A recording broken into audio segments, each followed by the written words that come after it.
Please subscribe and press the bell icon to get latest updates of নির্ঝরের স্বপ্ন। আপনারা শুনছেন কাহানি।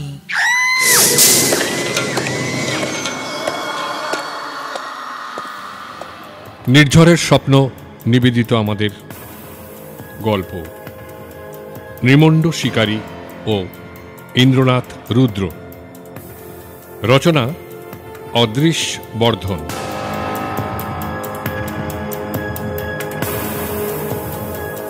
শুরু হচ্ছে গল্প অদৃশ বর্ধনের নৃমণ্ড শিকারী ও ইন্দ্রনাথ রুদ্র।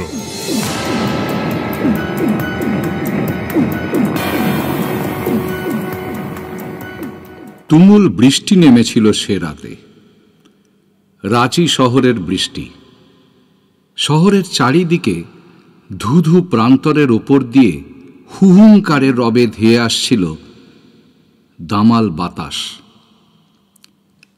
আর মধ্যে মধ্যে বিদ্যুতের চাবুক হেঁকে কালো আকাশ ফালা ফালা করে দিয়ে গুরু গুরু করে প্রলয় উল্লাসে অট্টহাসি হাসছিল দুরন্ত প্রকৃতি। সারা রাত এই দাপাদাপি চলেছিল। ভোরবেলা মিলিয়ে গিয়েছিল খ্যাপা মেঘ, জল আর বাতাস। আমরাও প্রাতঃভ্রমণে বেরিয়েছিলাম। আমরা মানে ইন্দ্রনাথ রুদ্র, আমি আর আমার গৃহিণী কবিতা।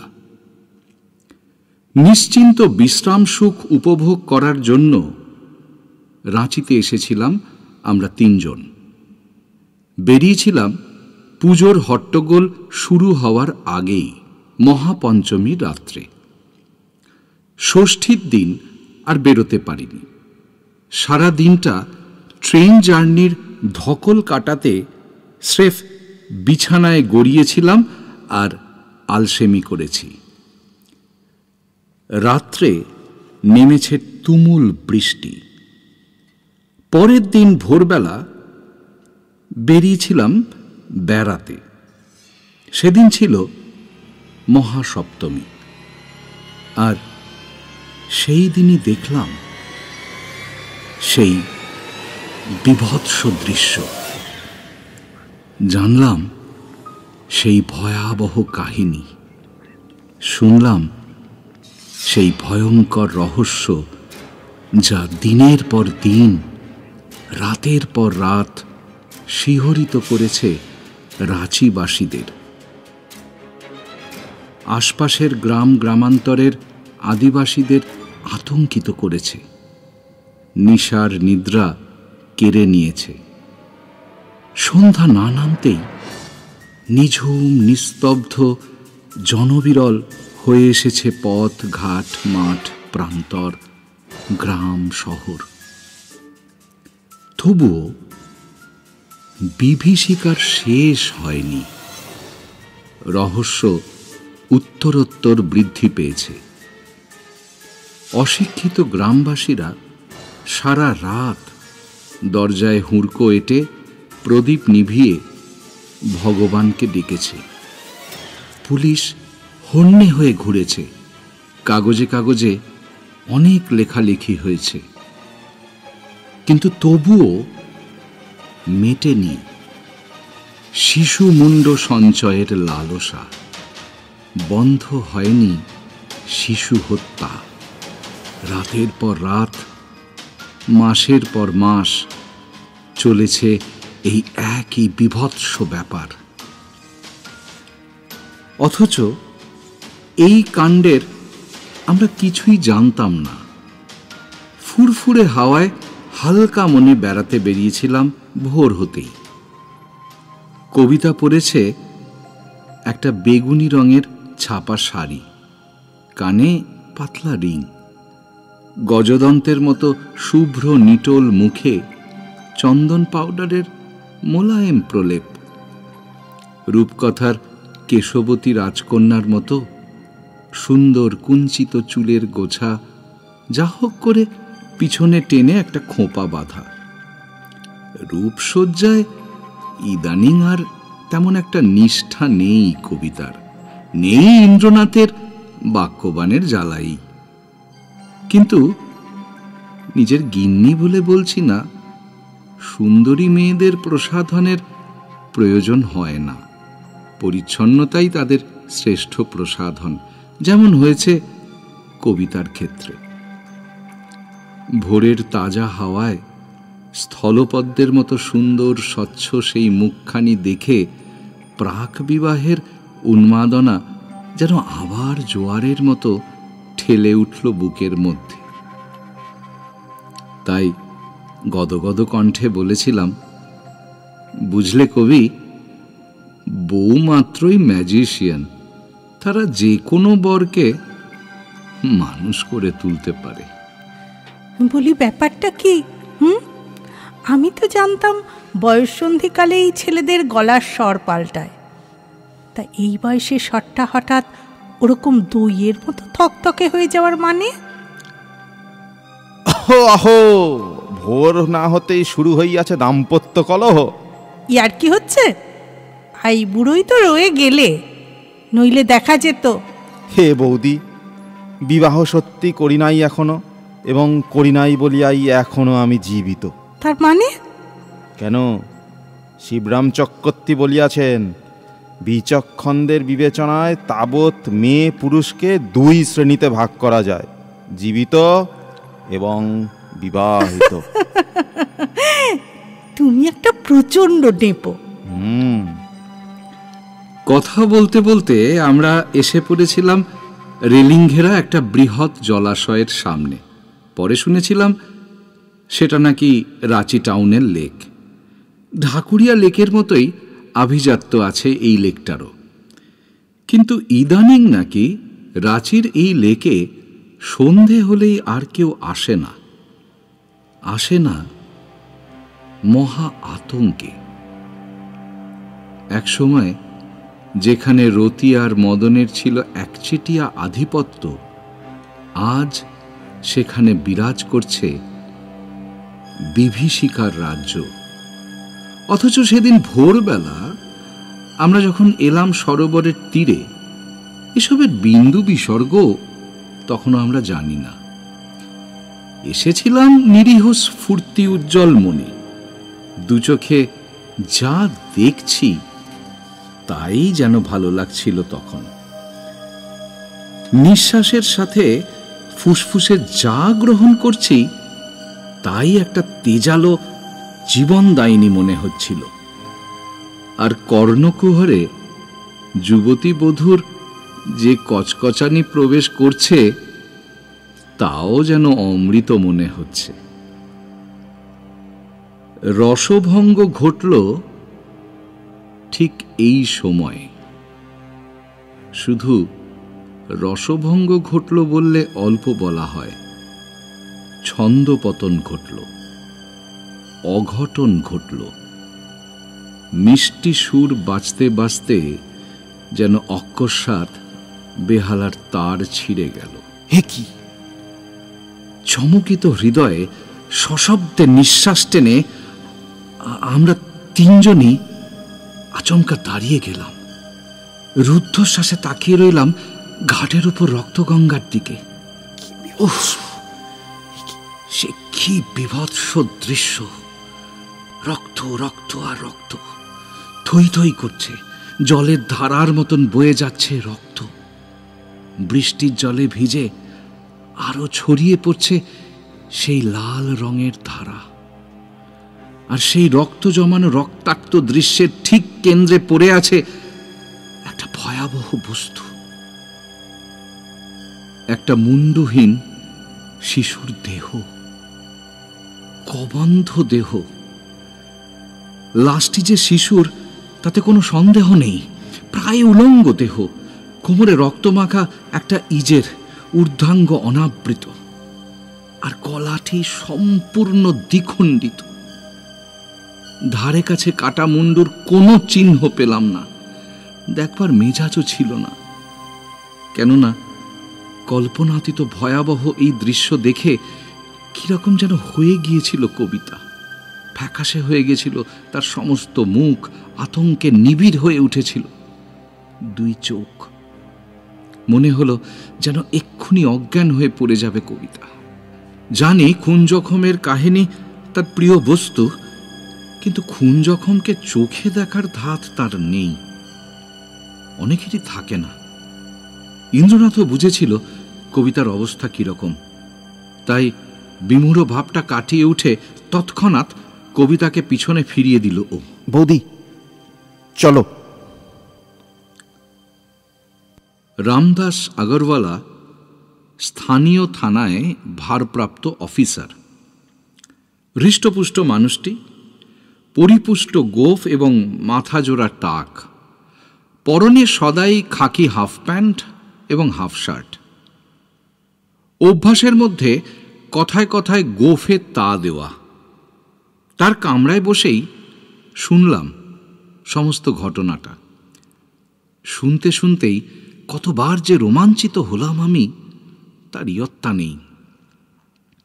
রামদাসের সঙ্গে আগে আমাদের আলাপ ছিল না, কিন্তু ইন্দ্রনাথ রুদ্রের পরিচয় পেতেই চোখের নিমেষে তিনি আমাদের আপন করে নিলেন এবং বললেন সেই লোমহর্ষক কাহিনী। হ্যাঁ, মাসখানিক ধরে চলছে এই কাণ্ড, চলছে বিরামহীনভাবে। প্রায় প্রতি রাতেই খবর আসছে, কখনো এই গ্রাম, কখনো ও গ্রাম, কখনো আবার রাঁচি শহর থেকেই। প্রতি রাতেই নিভে যাচ্ছে এক একজন হতভাগ্যের জীবন প্রদীপ, আর সেই সঙ্গে উধাও হয়ে যাচ্ছে তার মুন্ড। যাদের মুন্ড এভাবে দেহচ্যুত হচ্ছে, লক্ষণীয় হচ্ছে যে তারা সকলেই শিশু অথবা বালক, বয়স্ক কেউ নেই, আর নারীও কোনো নেই। বাপরে, এ কি? এ তো দেখছি সেই জ্যাক দ্য রিপারের 20th সেঞ্চুরি এডিশন। হ্যাঁ, জ্যাক দ্য রিপারের আক্রোশ ছিল পতিতাদের উপর, কিন্তু এই হত্যাকারীর আক্রোশ শিশু আর বালকদের উপর। এরকম অদ্ভুত কাণ্ড মশাই আমি জীবনে দেখিনি। শুধু তাই নয়, জ্যাক দ্য রিপার হত্যা করে তাদের দেহযন্ত্র এবং পুরো দেহটা ফালা ফালা করে কেটে ছিঁড়ে ওখানেই রেখে যেত, সঙ্গে নিয়ে যেত না। কিন্তু আপনার এই নিমুণ্ড শিকারী প্রতিবারই বাচ্চাদের মাথাগুলো সঙ্গে নিয়ে গেছে। আশ্চর্য হলো এইটাই, বুঝলেন? আচ্ছা, এটা পাগল নয় তো? আরে বাতিকগ্রস্ত হতে পারে, মানুষের মাথা জমানোর বাতিক। তাহলে তো তাকে বিপজ্জনক টাইপের উন্মাদ বলতে হয়। অবশ্যই তাই। আরে উন্মাদ না হলে রাতের পর রাত বিস্তীর্ণ এলাকা জুড়ে এরকম নরহত্যা কেউ করতে পারে?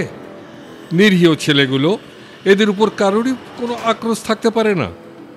এক একজনের উপরে কোনো কারণে থাকলেও মাথা তো কেটে নিয়ে যাওয়ার কোনো প্রশ্নই উঠতে পারে না। সেক্ষেত্রে এতগুলো খোকা সবশুদ্ধ কজন? এই নিয়ে 23 জন হলো, বুঝলেন? কি সর্বনাশ! 23 জন শিশু খতম হয়ে গেল, অথচ হত্যাকারী এখনো ধরা পড়ল না। কি করি বলুন তো? আমার চেষ্টার তো ত্রুটি নেই, কিন্তু হালে পানি পাচ্ছি না। আর সত্যি কথা বলতে কি, কলকাতা পুলিশের মতো জবরদস্ত বাহিনী আমাদের এখানে কোথায় বলুন? খুন জখম, দাঙ্গা হাঙ্গামা সেখানেও হয়, কিন্তু সেখানে কোনো সূত্র থাকে, সাক্ষী থাকে, কিন্তু এখানে তো কিছুই নেই। কিচ্ছু নেই? না, কিচ্ছু নেই। যাদের বাচ্চা মারা গেছে তাদের বাড়িতে জিজ্ঞাসা করে জেনেছেন পারিবারিক আক্রোশ ছিল কিনা? আরে সেসবের কোনো ত্রুটি রাখেনি ইন্দ্রনাথ বাবু, কিন্তু ওই যে বললাম, হালে পানি পাচ্ছি না। আপনাকে ভগবান এখানে পাঠিয়ে দিয়েছেন, হা হা হা, আপনি আমাদের বাঁচান, বাঁচান, আমাদের মুখ রক্ষা করুন। খবর পেয়েছি আমাকে এখান থেকে বদলির চেষ্টা চলছে। তাই যদি হয়, আরে বাবা, আমার সার্ভিস রেকর্ডের একদম 12টা বেজে গেল। দরজাটা খুলে গেল ঠিক এই সময়। শুধু খুলে গেল না, আছড়ে পড়ল। দরাম শব্দে পাল্লা দুটো আছড়ে পড়ল দুপাশের দেওয়ালে। ঝড়ের মতো ঘরে প্রবেশ করল এক নারী মূর্তি, আর সঙ্গে সঙ্গে চেয়ার ছেড়ে তড়াক করে লাফিয়ে দাঁড়িয়ে উঠলাম আমি, কারণ এই নারী মূর্তিকে আমি চিনি। দমকা বাতাসের মতো ঘরে প্রবেশ করেই স্থাণুর মতো দাঁড়িয়ে গিয়েছিল মেয়েটি। দাঁড়িয়ে গিয়েছিল আমাকে দেখেই, অশ্রুসিক্ত চোখে অপলকে তাকিয়েছিল আমার পানে। সে চোখে দেখলাম নিঃসীম বেদনা আর অপার শোক। স্ফীত নাসারন্ধ্র আর কম্পিত অধরষ্ঠে দেখলাম না বলা ব্যথার থরথর প্রকাশ। কে বলবে এই মেয়েটি এককালে ছিল কলকাতার আধুনিকাদের শিরোমণি? কে বলবে একদা এর চরণ স্পর্শ করতে পারলেই ধন্য হয়ে যেত কত বিলাত ফেরত ধনী পুত্র? কৃতার্থ হয়ে যেত হেসে দুটো কথা বললে? কুন্তলার সেই গ্ল্যামার আর নেই, ধাঁধা লাগানো সেই রূপ আর নেই, চোখের তারার সেই বিদ্যুৎ আর নেই, তড়িৎ নেই দেহবল্লরীতে, ইশারা নেই আর রেখায় রেখায়। 2 বছর আগে জনৈক পাঞ্জাবি ড্রাইভারের সঙ্গে অকস্মাৎ উধাও হয়ে গিয়েছিল কুন্তলা। সঙ্গে নিয়ে গিয়েছিল মায়ের সব গয়না আর বাবার 1000 টাকা। কর্পূরের মতন উবে গিয়েছিল কলকাতা থেকে। পুলিশ হন্যে হয়ে ফিরেছে, কিন্তু সন্ধান পায়নি, না সেই পাঞ্জাবি ড্রাইভারের, না কুন্তলার। সেই কুন্তলা দাঁড়িয়ে আমার সামনে, হতশ্রী, ররুদ্যমান, শোক ও বিহ্বল। ক্ষণকাল নিষ্পলক চোখে আমার পানে তাকিয়ে রইল কুন্তলা, আর তারপরেই আচমকা ছুটে এসে আমার পায়ে লুটিয়ে পড়ে হাউ হাউ করে বলে উঠল, মৃগাঙ্গদা, মৃগাঙ্গদা, এ আমার কি হলো? মৃগাঙ্গদা, এই সর্বনাশ আমার কেন হলো? বায়োস্কোপের ঘটনার মতো নাটকীয় সেই কাহিনী কুন্তলার মুখে শুনলাম ধীরে ধীরে। মানুষের মতিচ্ছন্ন যখন হয়, এমনি করেই হয়, বিশেষ করে মেয়েদের। তা না হলে কুন্তলার এই হাল হবে কেন? সমাজের স্বঘরের হীরের টুকরো পাত্ররা যাকে বিয়ে করবার জন্য পাগল, সে পালাবে কেন একজন উড়নচণ্ডের ড্রাইভারের সঙ্গে? শুধু কি তাই, প্রেমাস্পদের ফুসলানিতে শুধু যে সে ঘর ত্যাগ করেছে তাই নয়, পথের সম্বল হিসেবে ঘরে যা কিছু ছিল সব নিয়ে সে পথে নেমেছিল, আর নিজেও পথে বসেছে। কেননা কুন্তলার বৃত্ত ফুরোতেই ড্রাইভারের চিত্ত ঘুরেছে। কুন্তলার রূপ যৌবন, লম্পটের কাছে তার কোনো দাম আছে কি? অতএব যা ছিল অবশ্যম্ভাবী তাই হয়েছে। অর্থাৎ রাত ভোর হতেই একদিন কুন্তলা দেখেছে শয্যা শূন্য। যার জন্য সে ঘর ছেড়েছে, ভালো বরদের ছেড়েছে, সেই তাকে ছেড়ে গেছে। কুন্তলা তখনও কাঁদেনি, কারণ তখন সে অন্তঃসত্ত্বা। সেই অবস্থায় কেটেছে মাসের পর মাস। 1 পয়সাও তার কাছে ছিল না। যথা সময় অবৈধ প্রণয়ের ফুলকে বুকে তুলে নিয়েছে কুন্তলা। কারোর কাছে মাথা হেট না করেই ছেলেকে মানুষ করেছে। রাঁচিতেই জুটিয়েছিল ছোট্ট একটা চাকরি। কোনো মতে সন্ন্যাসিনীর মতন জীবন যাপন করেছে, আর তিলে তিলে অনুশোচনা আর আত্মগ্লানির আগুনে দগ্ধে দগ্ধে প্রায়শ্চিত্ত করেছে তার ভুল সিদ্ধান্তের জন্য। সে আজ 4 বছর আগেকার কথা। মুকুলকে মানুষ করার জন্য কারোর কাছে হাত পাতেনি কুন্তলা। বাবা মার কাছেও ফিরে যায়নি সে, সম্পত্তির ভাগীদার হতেও না। নারী ছেঁড়া ধন সেই মুকুল আচম্বিতে উধাও হয়ে গেল গতকাল রাতে। সন্ধ্যা হলো, দুর্গা পর্বতের শীর্ষে বাজল শাক ঘণ্টা, সাঙ্গ হলো আরতি, ঘরে ঘরে জ্বলল প্রদীপ, রাস্তায় আলো। কিন্তু মুকুল আর ঘরে ফিরল না। কোনোদিন তো এমন ঘটেনি। স্কুল থেকে প্রতিদিনই দুপদাপ করে ঘরে ফিরে এসেছে মুকুল। মায়ের গলা ঝরিয়ে খেতে দাও, খিদে পেয়েছে বলে আবদার করেছে। দেরি হলে কেঁদে ভাসিয়েছে। সেই মুকুল আর ফিরল না। ক্রমে রাত গভীর হল। অমানিসায় উষার আলো ফুটল, কিন্তু মুকুল আর ফিরল না।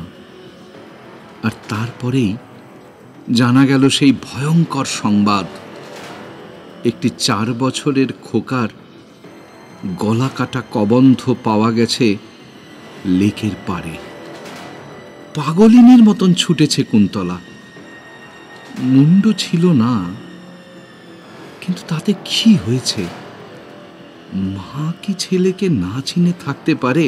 সেই হাত, সেই বুক, সেই পা, আর বাম বাহুর কনুইয়ের কাছে একটা ইঞ্চি খানেকের লম্বা কালো জরুল।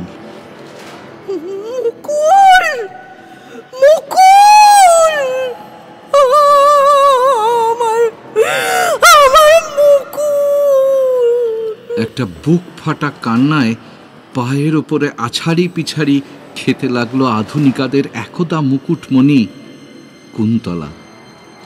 পাপের ফলকেও ধরায় ধরে রাখতে পারল না যে সেই পাপিষ্ঠা কুন্তলা। পাষাণ মূর্তির মতো শক্ত দেহে সব দৃশ্যই প্রত্যক্ষ করল ইন্দ্রনাথ রুদ্র। কিচ্ছু বলল না, সান্ত্বনা দেবারও চেষ্টা করল না, কোনো প্রশ্নও করল না। কিন্তু শিলাময় মুখে দেখলাম কঠিন সংকেতের রেখা। মুকুলের সব আবিষ্কার করেছিলাম আমরা, কিন্তু সেই মুহূর্তে কবিতা অসুস্থ হয়ে পড়ায় একটা সূত্র আমাদের চোখ এড়িয়ে গিয়েছিল। একটি নতুন সাদা চাদর পড়েছিল অদূরস্থ ঝোপের আড়ালে, নিঃসন্দেহে হত্যাকারীর, কেননা তাতে রক্ত মাখামাখি ছিল। চাদরটা রামদাস আগরওয়াল এনেছিল সঙ্গে। কুন্তলাকে সরিয়ে নিয়ে যাওয়ার পর বার করল আমাদের সামনে, বলল, এতগুলো খুন হয়েছে, কিন্তু কোথাও কখনো কোনো চাদর পরে থাকেনি। সুতরাং সেদিক দিয়ে এবার আমরা কিন্তু ভাগ্যবান। কি বলেন? ভাগ্যবানই বা বলি কিসে? এ চাদর দেখে কি বা জানা যাবে বলুন? না আছে ধোবির চিহ্ন, না আছে মিলের লেবেল, আনকোরা নতুন চাদর। তা বটে। এটাও তো বোঝা যাচ্ছে না যে এটা কোনো পুরুষ না মহিলার। সেটা জেনে তোমার লাভ। না, মানে মেয়ে হলে একটা অনুমান করা যেত। কি অনুমান? জানো তো, এই কুসংস্কার জিনিসটা ভারতীয় নারীদের অস্থিমজ্জায় মিশে আছে। সেকালে পাড়াগায়ে বন্ধা মেয়েরা শিশু বলি দিত নিজে সন্তান ধারণ করার জন্য। কে জানে এখানেও সেরকম কোনো মতলব চলছে কিনা। না না, ওসব তোমাদের গল্প উপন্যাসেই সম্ভব, বুঝেছ? ইন্দ্রনাথ এক দৃষ্টে তাকিয়ে রইল টেবিলের ওপর মেলে দেওয়া রক্তমাখা ভিজে চাদরটার দিকে। আরে আমি তো মশাই হাল ছেড়েই দিয়েছি। যদিও বা একটা সূত্র রেখে গেল হত্যাকারী, মাথা মুন্ডু কিছুই বুঝতে পারছি না। ওরকম চাদর হাজার হাজার রয়েছে রাঁচি শহরে, আরে রয়েছে ঘরে ঘরে। এখন কাকে ছেড়ে কাকে ধরি বলুন তো? ইন্দ্রনাথ তখনও পলকহীন চোখে তাকিয়ে আছে চাদরটার দিকে। এই যে কি ফ্যাসাদে পড়লাম! রাস্তাঘাটে চৌকিদারের সংখ্যা বাড়িয়েছি, রাতের পাহারায় অনেক কড়াকড়ি হয়েছে, কিন্তু তার মধ্যেই খুন হয়ে চলেছে একটার পর একটা। আরো তাজ্জব ব্যাপার কি, খুন হচ্ছে কেবল খোকারা, কুকুরা নয়। আচ্ছা, এ কি রহস্য বলুন তো? খোকা বিদ্বেষী কোনো পাগলের কাণ্ড বলেই তো মনে হচ্ছে। আচ্ছা, ওই রাঁচির পাগলাগারদ থেকে কোনো খুনে পাগল রাত্রে বেরিয়ে এসে এসব কাজ করে যেতে পারে? আহা, তাই যদি হয় তো মুন্ডুগুলো সে রাখছে কোথায়? তাছাড়া দেখুন, রোজ রোজ পাগলাগারদ থেকে বেরোনো কি এতই সহজ? না মশাই, না। পাগল ওই পাগলাগারদে নয়, সে লুকিয়ে আছে আপনার, আমার আর 5 জনের মধ্যেই। বলেন কি? ইন্দ্রনাথ তখনও স্থির দৃষ্টি মেলে তাকিয়ে আছে চাদরটার দিকেই। দু চোখে নিবিড় তন্ময়তা, ললাটে ভ্রুকুটি। ইন্দ্রনাথ কি কিছুর হদিশ পেয়েছে আমাদের চোখে না ধরা পড়া কোনো সূত্রের? তা না হলে এমন ভাবান্তর তো দেখা যায় না আমার বন্ধুবরের মধ্যে। পরিবর্তনটা এতক্ষণে বোধহয় রামদাসের চোখেও ধরা পড়েছে। তাই সেও একটু অবাক হয়ে জিজ্ঞাসা করল, ইন্দ্রনাথ বাবু, আপনি কি দেখছেন অমন করে? ও চাদর আমি ম্যাগনিফাইং গ্লাসের নিচে রেখেও দেখেছি, কিন্তু রক্তের মধ্যে আঙ্গুলের ছাপ কিন্তু আমি পাইনি। না না, আঙ্গুলের ছাপ নয়। তবে কি? রামদাস বাবু। হ্যাঁ বলুন স্যার। রাঁচিতে তৈরি চাদর নয় এটা? তা তো বটেই, রাঁচি স্পেশালিটি। কজন তাঁতি এ চাদর তৈরি করে খোঁজ নেবেন? আরে সে আর এমন কি কঠিন ব্যাপার, কিন্তু তাতে লাভ কি? বিশেষ এই চাদরটাই কোন তাঁতি বুনেছে তা আপনি জানছেন কি করে? সে জানার উপায় আছে। আছে? আছে বই কি, আপনার চোখের সামনেই রয়েছে। আমি তো মশাই কিছুই দেখছি না। দেখছেন না? না। বেশ বেশ, ওটা তাহলে আপাতত আমার মন্ত্রগুপ্তি হয়েই থাক, যথাসময়ে জানাবো। যথাসময়ে খবর এলো রামদাসের কাছ থেকে। এসব ব্যাপারে ভদ্রলোক খুবই পোক্ত, মোটেই দেরি করলেন না। গোফে ঘন ঘন তা দেওয়ার ফাঁকে ফাঁকে হাঁকডাক করে চেলা চামুন্ডা পাঠিয়ে রাঁচি শহর এবং ধারে কাছে যেসব তাঁতিরা চাদর বোনে তাদের একটা আস্ত তালিকা তৈরি করে ফেললেন, এবং সেই তালিকা পৌঁছল ইন্দ্রনাথ রুদ্রের কাছে। আর তারপর হাওয়া হয়ে গেল ইন্দ্রনাথ, একেবারে নেপাত্তা। ভোর থেকে রাত 9টা পর্যন্ত বেমালুম অদৃশ্য হয়ে রইল বন্ধুবর। ইন্দ্রনাথের মতিগতি সম্বন্ধে আমার হাড় তো ভাজা ভাজা, কাজেই খুব একটা অবাক আমি হইনি। কবিতাও হয়নি, যদিও গজগজ করতে লাগলো সারাটা দিন, কিছু না বলে এরকমভাবে ইন্দ্রনাথের গা ঢাকা দেওয়ার জন্য। কিন্তু দুজনেই বুঝলাম ডালকুত্তার নাকে গন্ধ পৌঁছেছে, তাই দিগ্বিদিক জ্ঞান হারিয়েছে, ছুটেছে একেবারে শিকারের পিছনে। রামদাস আগরওয়াল ভদ্রলোক কিন্তু বিষম ফ্যাসাদে পড়েছেন। নতুন খুনের খবর ওপরওয়ালার কানে পৌঁছেছে, যথারীতি হুমকিও এসে গেছে। 3 দিনের মধ্যে যদি রহস্যের সুরাহা না হয় এবং খুনিকে পুলি পোলাও খাওয়ানোর ব্যবস্থা না করা যায়, তাহলে অন্য ব্যবস্থার কথা চিন্তা করতে হবে। কি সমস্যায় পড়লাম বলুন তো? ভয়ঙ্কর এই দুঃসংবাদ নিয়েই ইন্দ্রনাথের কাছে বেল্ট কষতে কষতে দৌড়ে এসছিলেন রামদাস, আর এসে শুনলেন কাক ডাকার সঙ্গে সঙ্গে স্রেফ হাওয়ায় মিলিয়ে গেছে ইন্দ্রনাথ। শুনে ধপ করে মেঝের ওপরেই বসে পড়লেন তিনি। মাথা জোড়া ঘরমাক্ত টাকের উপর ঘন ঘন রুমাল চালনা করতে করতে কোঁকিয়ে উঠলেন একেবারে। তাহলে আমার কি হবে? অতীব করুণ সেই মূর্তি দেখে মুখে আঁচল চাপা দিয়ে আমি কফি আনতে দৌড়লো কবিতা, আর আমি একটা ম্যাক্রোপোলো সিগারেট এগিয়ে দিলাম সান্ত্বনার ছলে, আর বললাম, কি আবার হবে, ইন্দ্রনাথ এখনই এসে যাবে। রুমালটা পকেটস্থ করে সযত্নে গোফজোড়া তা দিয়ে সিগারেটটা ঠোঁটস্থ করলেন আগরওয়াল। তারপর কুতকুতে চোখ দুটো যথাসম্ভব বড় করে বললেন, কিন্তু কখন আসবেন? কখন আসবেন? এই কখন আসবেন করতে করতেই সারাদিনই কেটে গেল। এলো রাত। মুহুর্মুহু হাতাহাতির ফলে রামদাসের গোপজোড়ার অবস্থা তখন খুবই কাহিল। রুমাল ঘষতে ঘষতে টাকেরও প্রায় ছালচামড়া উঠে যাবার উপক্রম।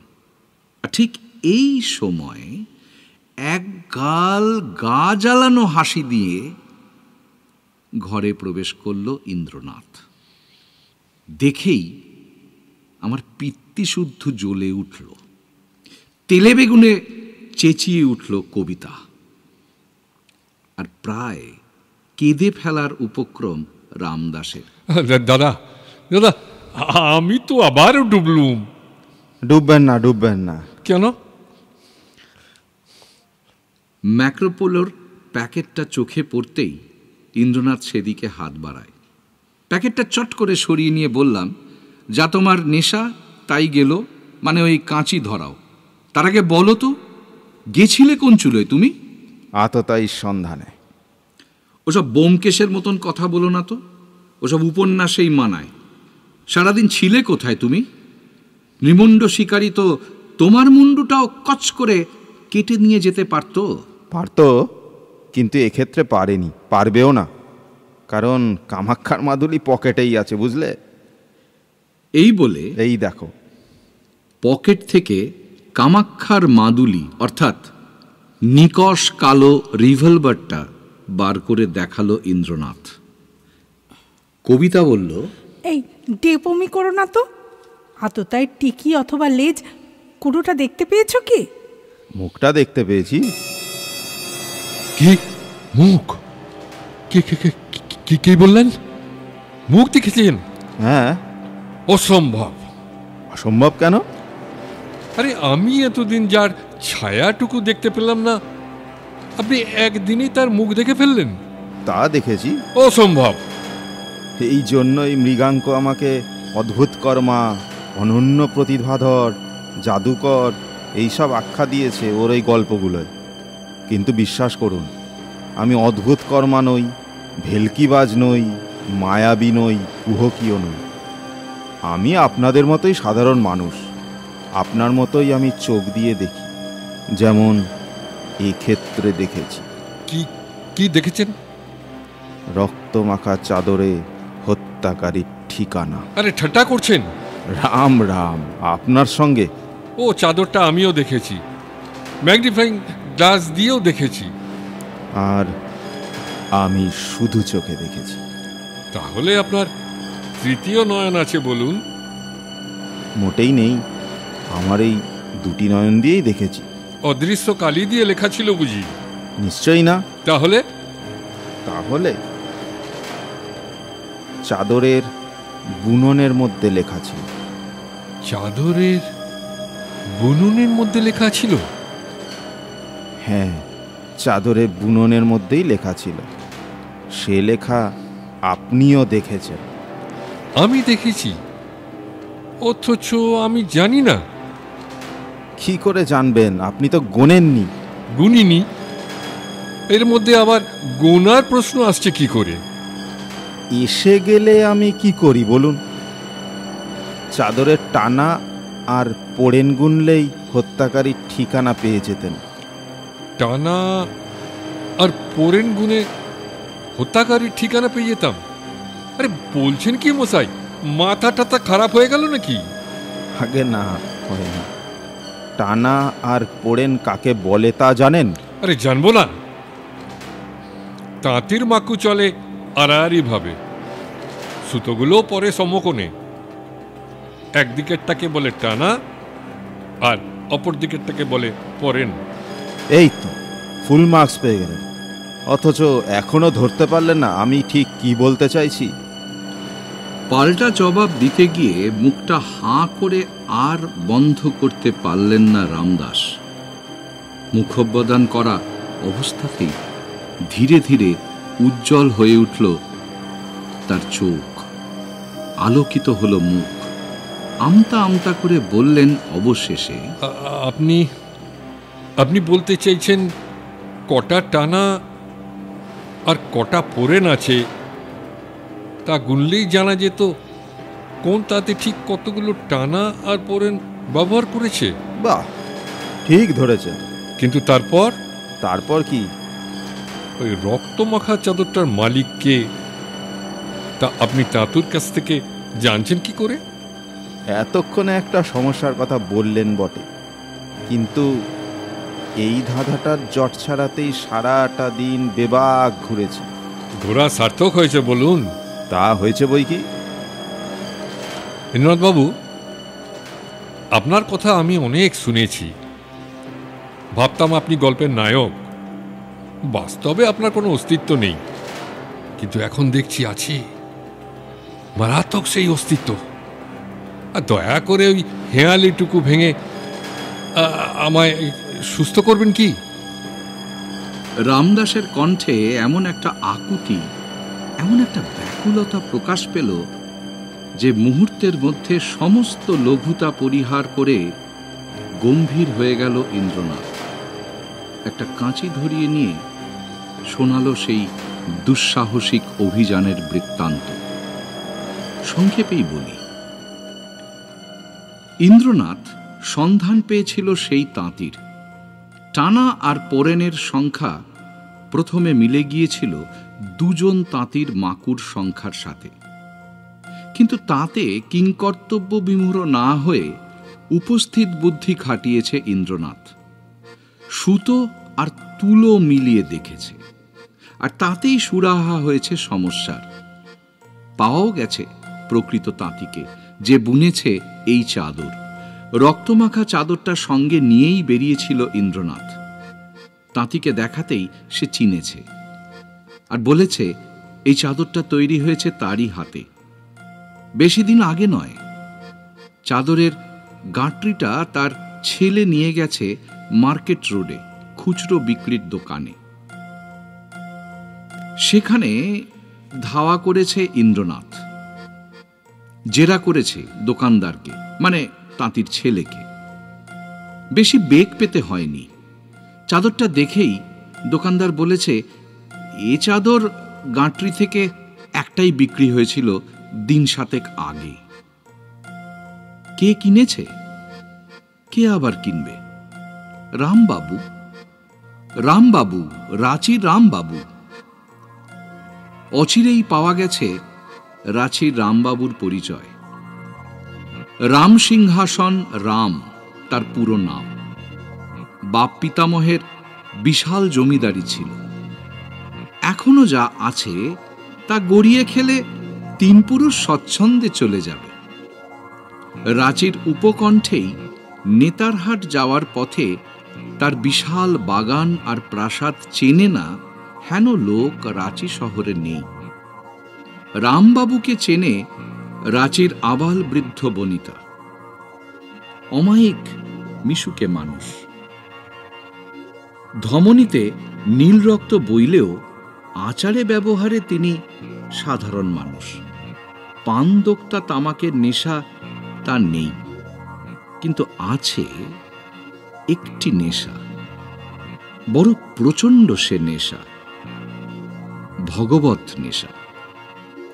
রাম সিংহাসন রাম অত্যন্ত ধর্মপ্রাণ মানুষ। ঠাকুরদা কালী মন্দির প্রতিষ্ঠা করেছিলেন বাগানের চৌহদ্দির মধ্যেই। রামবাবু দিন রাত এই কালী মন্দিরেই ধ্যানে বিভোর হয়ে থাকেন। সেই সময়ে মন্দিরের ত্রিসীমায় কেউ ঘেঁষতে পারে না, ভিতরে যাওয়া তো দূরের কথা। বছর খানেক হলো এক ঘোর কাপালিক আস্তানা নিয়েছে তার বাগানের আটচালায়। কাপালিকের চেহারা অতি ভীষণ, গলায় রুদ্রাক্ষের মোটা মালা, পরনে রক্তবসন, মাথায় জটাজুটো, হাতে ত্রিশূল, আর কথায় কথায় হর হর বম বম শব্দে গাল বাজানো তো লেগেই আছে। কাপালিক বাগানের বাইরে কদাপি আসেন না, কিন্তু গভীর রাত পর্যন্ত রামবাবুর সঙ্গে তাকে বাগানে ঘুরতে দেখা গেছে। এসবই শোনা কথা।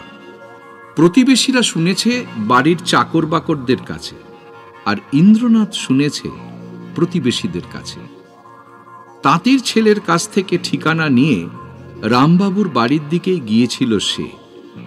বাড়ির উঁচু পাঁচিল টপকে ভিতরে ঢোকার সাহস হয়নি, কারণ পাড়ার লোকের কাছে শুনেছে দুটো বাঘের মতো গ্রেহাউন্ড নাকি 24 ঘন্টা পালা করে পাহারা দেয় গোটা বাগান আর প্রাসাদ। সাপ সাপান্তের ভয়ে বাড়ির লোকেরাও কাপালিকের কাছে ঘেঁষে না। তার আটচালার ত্রিসীমানায় তাই কুকুর আর রামবাবু ছাড়া আর কারো যাতায়াত নেই।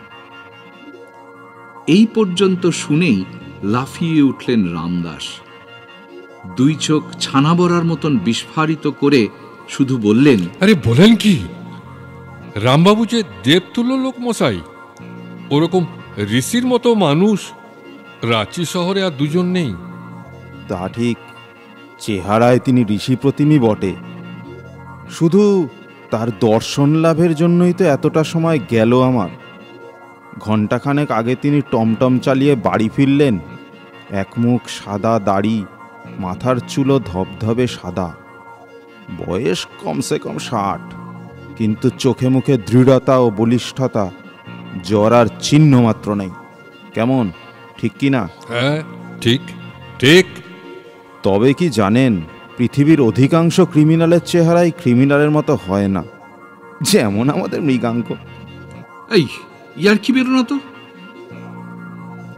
তোমার সন্দেহ তাহলে এই রামদাস বাবুই শিশু হত্যাকারী এবং ওই নৃমুণ্ড শিকারী? সন্দেহ কি, বিশ্বাস, বিশ্বাস, মনে প্রাণে বিশ্বাস করি। তাই। কেন কেন এরকম বিশ্বাস করো? কেন করব না? তার মানে? মানে অতি সোজা। রামবাবু ধর্মপ্রাণ ব্যক্তি, 3 পুরুষ ধরে তার গৃহে কালী পুজো চলে। তাঁর এ বাড়িতে 1 বছর ধরে এক কাপালিক ডেরা নিয়েছেন। রামবাবু নিজে কালী মন্দিরে উপাসনা করেন এবং কাপালিকের সঙ্গে ঘোরাফেরা করেন। আর আর আর কি? আর হপ্তাচারেক পরেই কালী পুজো। হ্যাঁ, তো তাতে কি? তাতেই তো সব। তাতেই মৃগাঙ্ক, সব। তুমি কি জানো না, এককালে মা কালীকে 108টা নরমুণ্ড উপহার দেওয়া হতো সাধনায় সিদ্ধি লাভের জন্য? ইন্দ্র, ইন্দ্র, তুমি এসব কি বলছো ভাই? ভায়া মৃগাঙ্ক, ভুলে যেও না, বিশাল এই ভারতে ধর্মোন্মাদ বিকৃতাচারীর সংখ্যা এখনো নগণ্য নয়। ভুলে যেও না, আসামে এখনো সর্পদেবতার কাছে মানুষ বলি দেওয়ার জন্য সেখানকার এক রানীকে নিয়ে এই সেদিন কাগজে লেখালেখি হয়েছে। ভুলে যেও না, হিমালয় আর নীলগিরির আদিম অধিবাসীরা আজও মানুষের মুণ্ড শিকার করে। অষ্টসিদ্ধি লাভের জন্য ধর্মোন্মাদ কালী সাধক অনেক রকম মানত করে, শপথ করে, প্রক্রিয়া করে।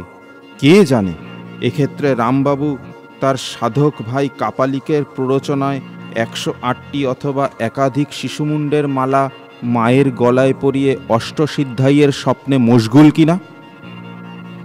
কথাগুলো অত্যন্ত শান্তভাবে বললেও তীক্ষ্ণ হয়ে উঠেছিল ইন্দ্রনাথের 2 চোখ, শক্ত হয়ে উঠেছিল তার চোয়ালের রেখা। রামদাস গোফে মোচড় দিয়ে বললেন, তাহলে আপনি কি বলেন? সার্চ করবেন, আজ রাতেই হানা দেবেন রামবাবুর বাগানের আটচালায়, নইলে আরেকটি শিশুর জীবনদীপ নিভে যেতে পারে আজ রাতে। ঠিক ঠিক। শেষবারের মতো গোফে একটা মোক্ষম মোচড় দিয়ে পা বাড়ালেন রামদাস। বুঝলাম, আজ রাতেই জবনিকা পড়বে শিশু মুণ্ড শিকারীর মারাত্মক অভিযানে। এই চলো। পড়ল তাই। রামদাসের দীর্ঘ রিপোর্ট দিয়ে অযথা এ কাহিনীকে আর দীর্ঘায়িত করে লাভ নেই, তাই ছোট্ট করেই বলা যেতে পারে সে রাতে সফল হয়েছিল তার অভিযান। ধরা পড়েছিল রামবাবু আর কাপালিক, আর কাপালিকের আটচালায় একটা বদ্ধ প্রকোষ্ঠ থেকে বেরিয়ে এসেছিল কর্তিত শিশু মুন্ডের একটা মস্ত স্তূপ। রামবাবুর গৃহে কালী পুজো সেই রাত থেকেই বন্ধ হয়ে গেছিল, আর সেই সাথে বন্ধ হয়েছিল রাঁচি শহরে শিশু হত্যা।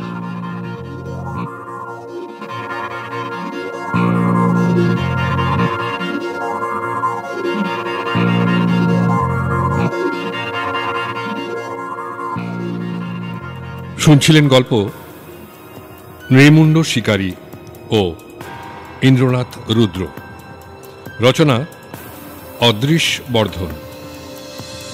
এই গল্পে বিভিন্ন চরিত্রে যারা কণ্ঠদান করেছেন তারা হলেন মৃগাঙ্ক সৌভিক, কবিতা এবং কুন্তলা সুমিতা, ইন্দ্রনাথ অরূপ এবং রামদাস আগরওয়াল সঞ্জয়। মিউজিক এবং স্পেশাল এফেক্টস নিলয় ঘোষ।